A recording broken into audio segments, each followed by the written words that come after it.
My name is Victoria, and up until one ordinary evening in my late 20s, I honestly believed I was the good daughter.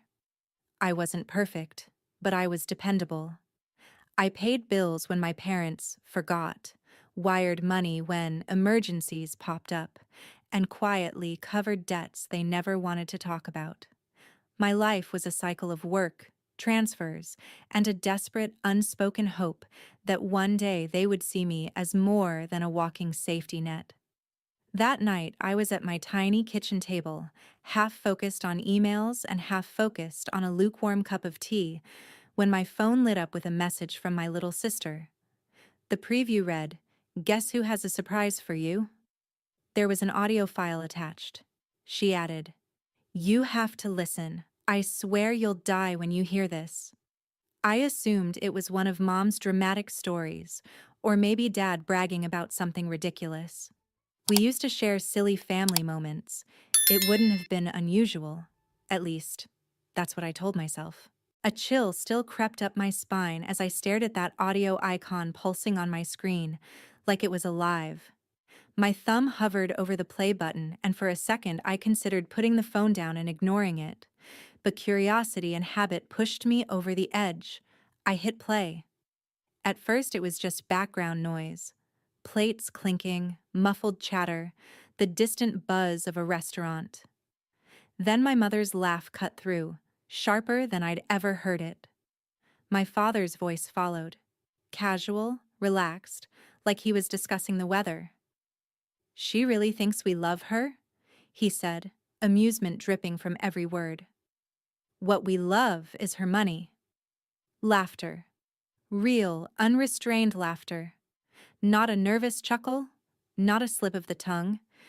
It was the sound of people enjoying the punchline of a joke they'd told 100 times. I froze. The room blurred around me, my heart hammering against my ribs as if it was trying to escape my chest. They didn't say my name, but they didn't have to. I was the one wiring them money every month. I was the one covering late fees, medical bills, credit card balances. I was the one they called whenever a crisis showed up. My mind replayed every late-night call, every "We're so proud of you, honey," suddenly tinted with a sick new meaning. The audio ended with another round of laughter and the scrape of chairs.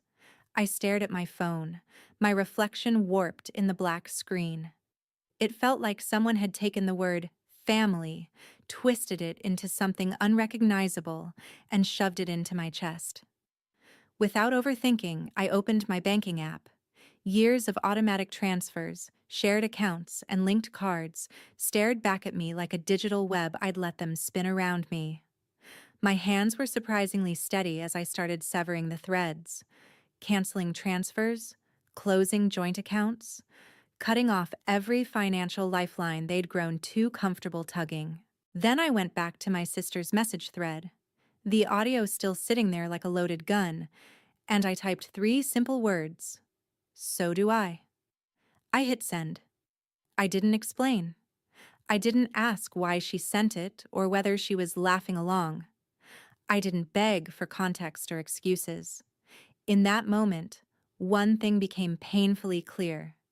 If their love had always been conditional, I was finally done paying the price.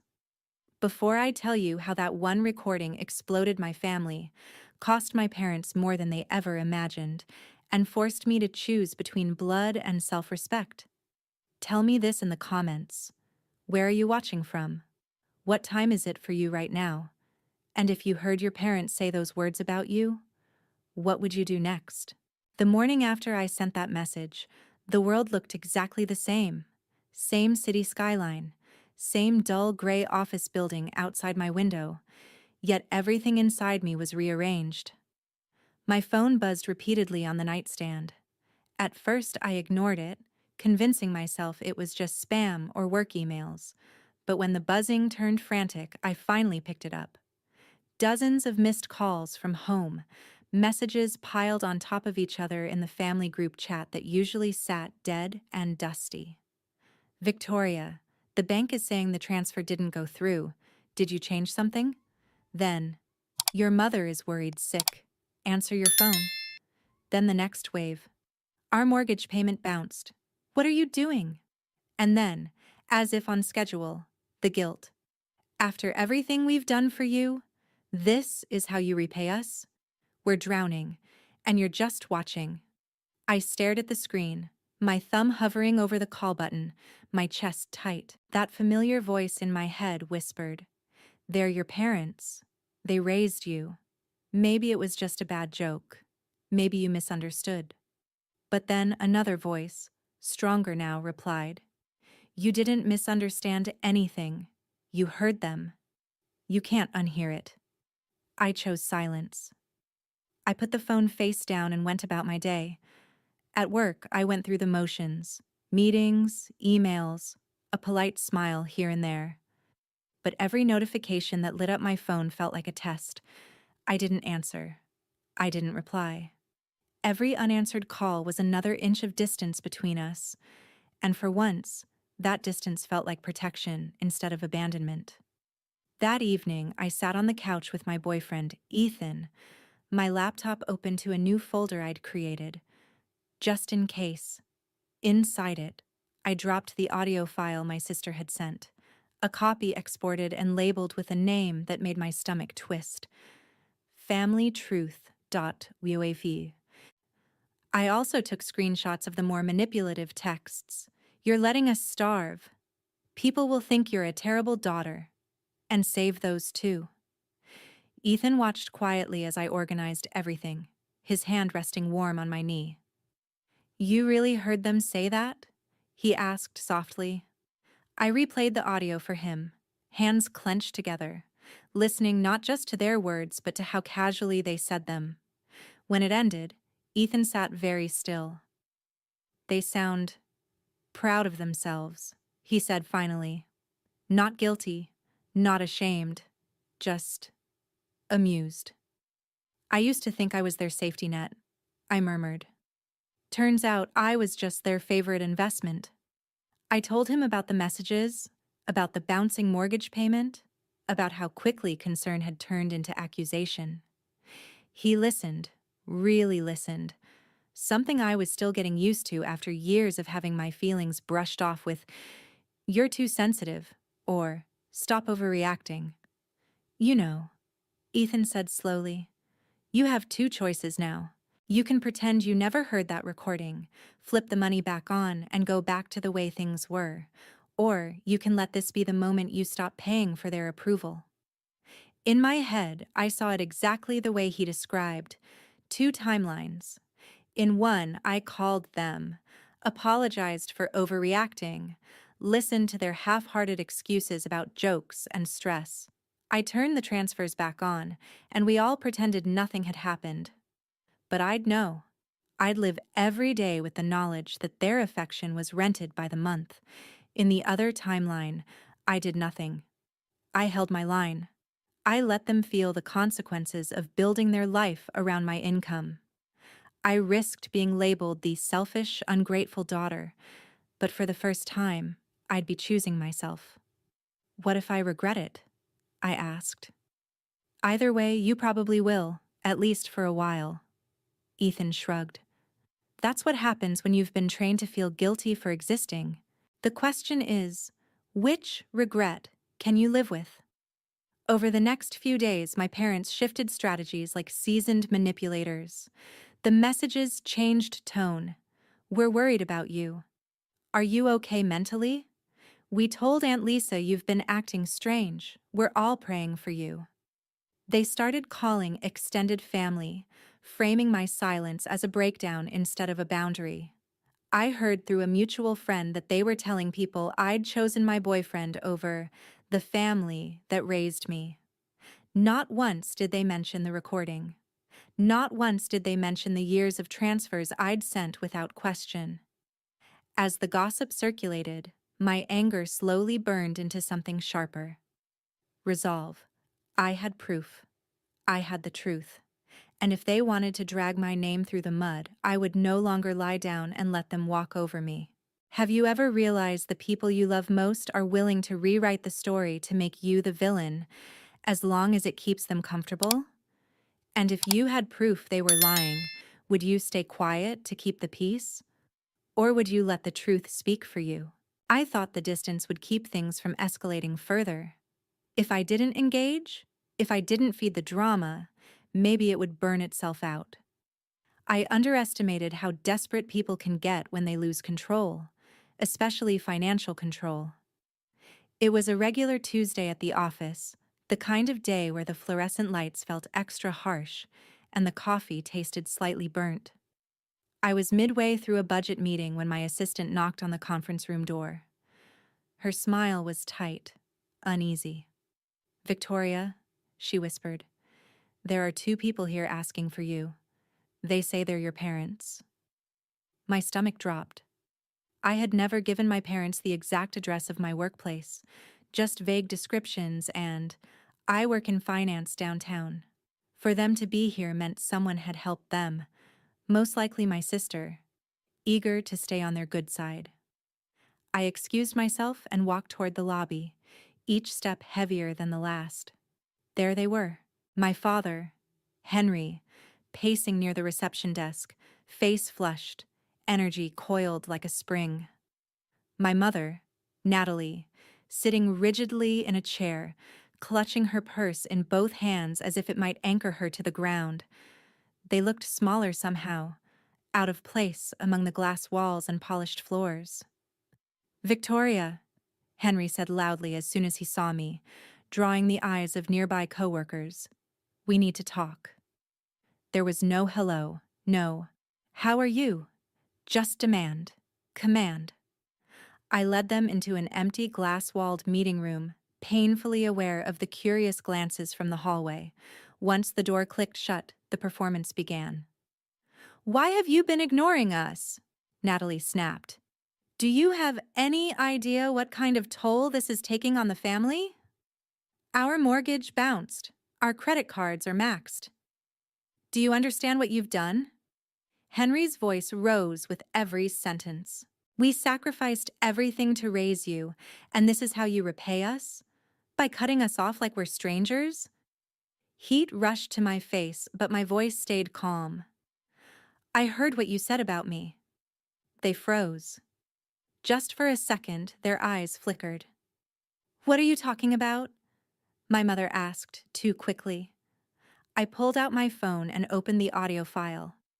"The conversation at dinner," I said. "The one where you joked that you loved my money, not me." The color drained from Natalie's face. Henry's jaw clenched so hard I thought he might break a tooth. "That was taken out of context," he snapped. "We were joking. You know how we talk. Your sister must have sent that without thinking." "You seem to be thinking clearly enough when you laughed," I replied. My hands trembled, but I refused to back down. "You weren't grieving. You weren't regretting. You were laughing at how easy it is to use me." My father slammed his palm onto the table, making the glass vibrate. "We are your parents," he hissed. "Parents have a right to expect support from their children. You wouldn't have what you have if it weren't for us." "You wouldn't have what you have if it weren't for me," I shot back. "You built a life based on my income and then mocked me for trusting you." The room crackled with tension. Outside, I could see silhouettes lingering a little too close to the glass, pretending not to look. I took a breath, then did the one thing I knew would shift the balance of power. I hit play. Their voices filled the room, clear and undeniable. "She really thinks we love her? What we love is her money." Laughter. The sound bounced off the walls, off the glass, off the carefully neutral corporate art. Natalie looked like she might faint. "Turn that off," she hissed, glancing at the blurred shapes outside. "Someone might hear." "Exactly," I said quietly, pausing the recording. "If you keep harassing me at work, if you keep calling and texting my coworkers or spreading rumors about me to the family, I will not hesitate to let people hear this, all of it." "Are you threatening us?" Henry demanded. I'm setting a boundary, I replied. No more ambushing me at my job. No more guilt-tripping me. No more calling me selfish to anyone who will listen. If you don't stop, I will protect myself. With the truth. And with a lawyer if I have to. For a long moment, none of us spoke. I could see outrage warring with fear in their eyes. They had always counted on three things: my guilt, my silence, and my desire to protect their image. That day, I shattered all three. We just wanted you to remember you're part of this family, my mother finally murmured, tears gathering in her eyes. Family doesn't threaten family. Family doesn't monetize their daughter's kindness, I said, standing up. You lost the right to use that word as a shield when you turned me into your favorite source of income. I opened the door to signal that the conversation was over. They left in a storm of tense whispers and tight shoulders, but they left. As the glass door closed behind them, my heart pounded so hard I could feel it in my fingertips. I was shaking, not from fear, but from the sheer adrenaline of finally choosing myself in front of them, in a place they couldn't control. If you were in that room with me, would you have pressed play on that recording in front of your parents? Or would you have swallowed your anger to keep the peace and protect their reputation?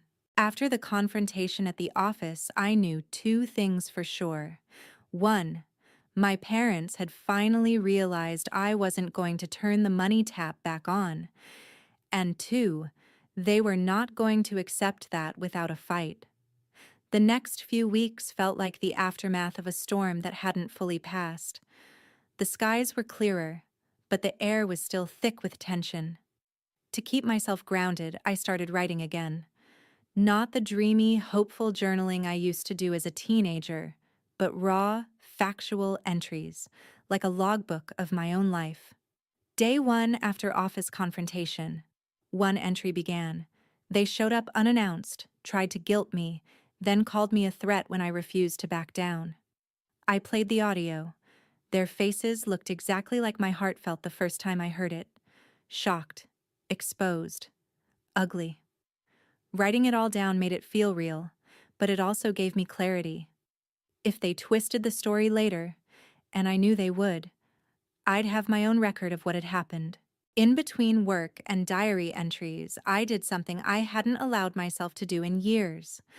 I started living for myself. I signed up for a weekend painting workshop, something I'd always wanted to try but had told myself was too indulgent when there were always more important bills to pay. I bought a cheap set of brushes and a canvas and spent a Saturday afternoon trying to blend colors instead of stress. It was messy, but it was mine. I reconnected with a neighbor, Sophia, who lived down the hall with her partner, Oliver. We'd exchanged polite hellos in the past, but this time, when she invited me in for tea, I said yes. One cup turned into a 3-hour conversation about bad family dynamics, childhood expectations, and learning to set boundaries. You have the right to protect your peace, she said, when I confessed that I still felt guilty for cutting my parents off. Love doesn't mean unconditional access. Her words lodged in my chest like small, bright truths. Meanwhile, my parents escalated their efforts. Again. I found out they had messaged one of my co-workers on social media, saying they were worried about me and asking if I'd been acting strange at work. They told an old family friend that I was under the influence of my boyfriend, that he was turning me against my own blood. They told relatives I'd become cold and distant now that I was doing well financially. Not once did they mention their own words in that recording. They're rewriting the script, Ethan said when I told him about it. They can't accept being the villain, so they're trying to recast themselves as victims. And I'm the villain in their version, I replied. The ungrateful daughter who abandoned her poor, suffering parents. You're not the villain, he said. You're just the one who refused to keep funding their denial. Still, the social pressure felt suffocating. An aunt texted me. Your parents are heartbroken. Whatever this fight is about, you need to fix it. Money comes and goes. Family is forever. I stared at that message for a long time, trying to decide whether to send her the audio.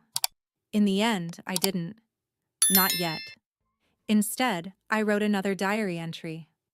They say family is forever, I wrote, the ink pressing deep into the page. But sometimes what lasts forever isn't love, it's the damage. And I'm not obligated to keep participating in my own harm just because we share DNA. As weeks turned into a new kind of normal, I realized something strange. Life without their constant demands felt lighter. My paychecks stayed in my account longer. I could plan for a future that wasn't built around crisis management. I could choose how to spend my time without waiting for the next emergency call. It was uncomfortable. Yes, full of grief and guilt and second-guessing, but it was also the most honest I'd ever been with myself. Have you ever started building a life beyond your family's expectations and felt both terrified and free at the same time?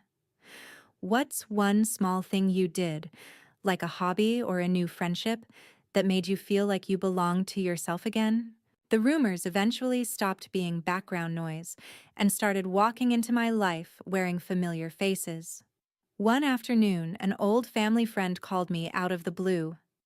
"I don't want to meddle," she began, which is exactly what people say when they're about to meddle.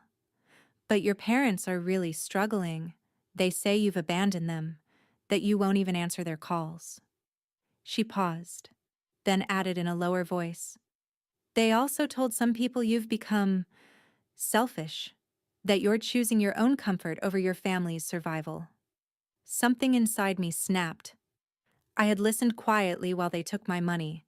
Now they wanted to take my reputation too. That night, after pacing my apartment until the floor might as well have had grooves in it, I opened my laptop and started typing. "Dear Mom and Dad," I wrote.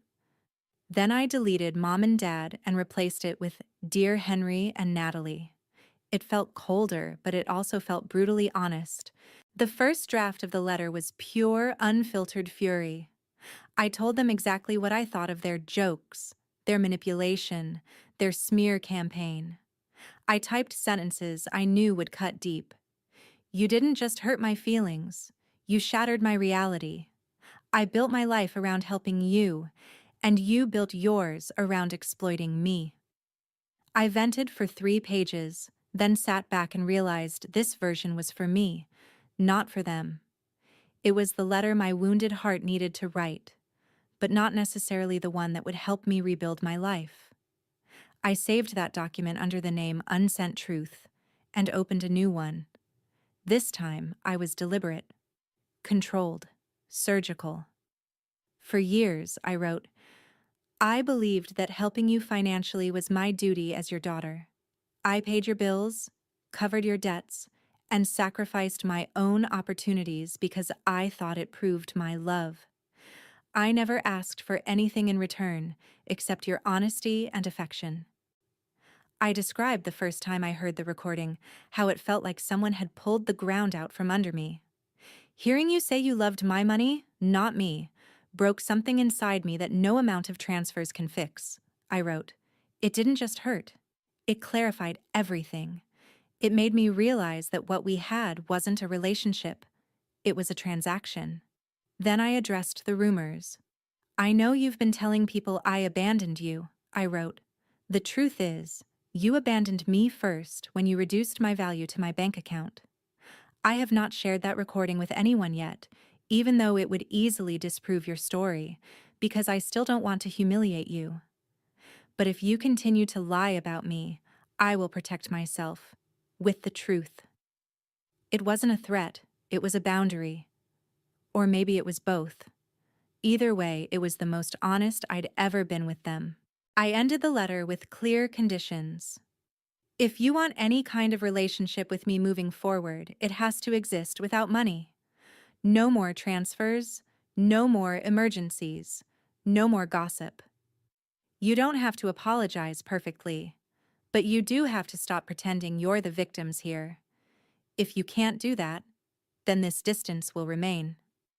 When I was done, I printed the letter, signed it with a hand that shook just enough to remind me I was human, and sealed it in an envelope. At the last second, I hesitated. Would this make things worse? Would they deny everything and escalate again? Maybe. But staying silent wasn't working either, so I mailed it. A few days later, as I was cleaning my kitchen, my phone buzzed with a message from my mother. "We need to talk," it read. "This isn't about anger, we're hurting, and you need to understand that." I stared at the screen, a familiar mix of dread and curiosity swirling in my chest. Were they ready to listen for the first time, or was this just the prelude to another manipulation? If you had to write one letter to the person who betrayed you, and you knew they might twist your words, what's the one sentence you'd make absolutely sure they couldn't misunderstand? We agreed to meet at a small cafe not far from my apartment, a neutral place with warm lighting and the smell of coffee thick in the air. As I walked there, my mind played out every possible version of the upcoming conversation. In one version, they were contrite. In another, they were furious. In most of them, I left feeling worse than when I arrived. They were already seated when I walked in, facing each other instead of the door, as if they needed to rehearse their lines one last time. Natalie wore the kind of strained smile that never reached her eyes. Henry's expression was stern, but under it I saw something new, not authority, not control, but desperation. "You look tired," my mother said as a greeting. "All this drama must be exhausting for you." I sat down, resisting the urge to roll my eyes. "You wanted to talk," I said. "So talk." My father cleared his throat, folding his hands on the table like he was at a business meeting. "We read your letter," he began. "You clearly felt hurt by what you heard." The way he emphasized "felt" made my jaw tighten. "It wasn't a feeling," I said evenly. "It was a recording." "We shouldn't have said those things," my mother cut in. "It was a bad joke. We were stressed. Money has always been tight. We vent sometimes. You know how we are." "I thought I did," I replied. "Then I heard you laughing about how much you love my money." Henry shifted uncomfortably. "Parents expect support from their children," he said. "That's not a crime. You're acting like we robbed you." "You didn't just expect support," I corrected him. "You built your life around it. You made my income part of your survival plan, and then mocked me for being naive enough to help." For a moment, the mask slipped. My father's eyes hardened. "Do you have any idea how hard things have been since you cut us off?" he demanded. "We're behind on everything. The bank is calling. People are asking questions. We're embarrassed." "I'm sure it's difficult," I said quietly. "But that's what happens when you live beyond your means and rely on someone else's paycheck to hold it all together." The truth hung in the air like a third participant at the table. My mother leaned forward, voice softening in that calculated way I recognized too well. "We're not your enemies," she said. "We just want our daughter back. You're letting that recording erase years of family." I thought of all the times I'd bailed them out, the nights I'd cried over my own empty account while they reassured me that I was doing the right thing. I thought of the audio. "She really thinks we love her? What we love is her money." "I'm not erasing years of family," I said. "I'm acknowledging what those years really were." That was when Henry played what he clearly thought was his trump card. "We've been talking to a lawyer," he said, voice carefully casual, "about our estate, the house, the little we have. We wanted you to know that if you keep pushing us away like this, there won't be much reason to keep you in those plans." He watched me, waiting for the reaction he'd always gotten. Fear, panic, desperation to get back into their good graces. Instead, something inside me went very, very still. "You're threatening to disinherit me?" I asked. "We're simply saying actions have consequences. he replied. Family looks out for family. If you're not willing to be there for us now, why should you benefit from anything later? I almost laughed. You do realize how ironic this is, right? I said. You spent years treating me like an ATM, and now you're using theoretical future money as a leash. I imagined, briefly, the alternate ending they were offering me. I caved. I apologized. I turned the transfers back on. I kept the recording buried, pretended it had never existed. One day, years from now, I'd inherit a house that had cost me my mental health, my peace, and my self-respect. In that version of the story, I'd win the asset, but lose myself. Keep the house, I said calmly. Keep whatever's in your will. I don't want to build my life around waiting for you to die, so I can finally feel compensated. Natalie stared at me, stunned. You don't mean that, she whispered. Every child cares about inheritance. I care about not being used, I said. And I'm done paying for love that was never real. There it was, that shift behind their eyes. Not understanding, not remorse, just fear. Fear that I no longer responded to their familiar buttons, that the leverage they'd always counted on didn't work anymore. So that's it, Henry said bitterly. You're just going to walk away? Leave us to pick up the pieces? You're adults, I replied. You made choices. You talked about me like I was a credit line, not a person. I'm not responsible for fixing that. We sat there in heavy silence, the noise of the cafe washing around us like static. Finally, I stood. If you ever decide to talk without manipulation, without money, without threats, I said, you know how to reach me. Until then, I'm done. I walked out without looking back. Outside, the air felt colder than it should have, but for the first time my spine felt straight, not bent under invisible weight. If your parents tried to hold an inheritance over your head to keep you obedient, would you take the deal and swallow your anger? Or would you walk away and risk being labeled the ungrateful one? Time didn't magically heal everything after that cafe meeting, but it did something more honest. It revealed what people really valued. In the months that followed, I didn't hear from Henry or Natalie directly, but I heard about them. A lot. A cousin mentioned at a party I skipped that my parents were in trouble with the bank, that they'd tried to refinance their home and been denied. Another relative whispered that they'd sold their second car and were downsizing, though they framed it as a fresh start. A family friend, one of the few who didn't immediately buy into their victim narrative, pulled me aside one afternoon. They're very defensive whenever someone asks why things are so tight, she said. And when your name comes up, it's like walking into a wall. People are starting to wonder what the real story is. The more they tried to control the narrative, the more cracks appeared in it.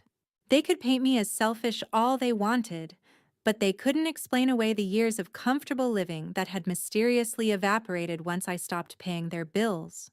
Meanwhile, my life didn't fall apart. It quietly, stubbornly improved. I wasn't rolling in luxury, but for the first time, my paycheck felt like it belonged to me. I started putting money into savings instead of bailing out emergencies every other week. I took another painting class. I started writing more, stories, essays, fragments of the life I wanted instead of the one I'd been assigned. One evening, I hosted a small dinner at my apartment. Ethan was there, of course, along with Sophia and Oliver, plus a couple of friends from my art class. The food wasn't perfect. I burned the garlic bread and had to scrape off the worst parts. But nobody cared. We laughed until our sides hurt, told stories that had nothing to do with childhood trauma or unpaid debts. At one point, as we sat around the cluttered table, I looked at the mismatched plates, the cheap wine, and the faces of the people around me and realized, with a quiet shock, this feels like family, not the kind that demands, manipulates, and keeps score. The kind that shows up, listens, and stays because they want to, not because they have to. To chosen family, Sophia said, raising her glass when I shared that thought out loud. To the people who don't make love conditional. We clinked glasses, and for the first time in a long time, the word family didn't taste bitter in my mouth. Later that night, after everyone had gone home and the apartment was filled with the soft chaos of empty glasses and leftover food, my phone buzzed with a text from an unknown number. "We lost the house," it read. "Hope you're happy." There was no signature, but I knew who it was. I stared at the message for a long time. Old habits urged me to apologize, to ask if they had somewhere to stay, to offer money, even if just for one last time. But another part of me, the part that had been slowly growing stronger, saw the message for what it was. Not a cry for help, but yet another attempt to hook me with guilt. I typed out a dozen responses and deleted them all. In the end, I didn't reply. I turned my phone face down, stepped out onto my small balcony, and let the cool night air wash over me. The city lights stretched out in front of me, indifferent and beautiful. Somewhere out there, my parents were packing boxes, blaming me, blaming life, blaming anyone but themselves. Maybe one day they'd sit together in a smaller place, look at each other, and realize that the punchline of their joke had finally landed. The daughter whose money they loved more than her had walked away, and she took her money and her love with her. Their message had backfired. The recording that was supposed to humiliate me, to remind me of my place, had instead exposed theirs. It cost them comfort, reputation, and control. It cost me my illusion of what family was supposed to be, but gave me something far more valuable, the freedom to define it for myself. As I stood there under the night sky, I whispered a quiet truth I wished someone had told me years ago. You are allowed to choose yourself, even if your family never understands why. If you've made it this far, I want to ask you one last thing. When you hear the word family, who do you picture first? The people who share your blood, or the people who make you feel safe, respected, and loved without conditions? Tell me in the comments which one you'd choose if you had to. And if you've ever had to walk away from toxic relatives to save yourself, know this: you are not the villain. You're just the main character finally taking your story back.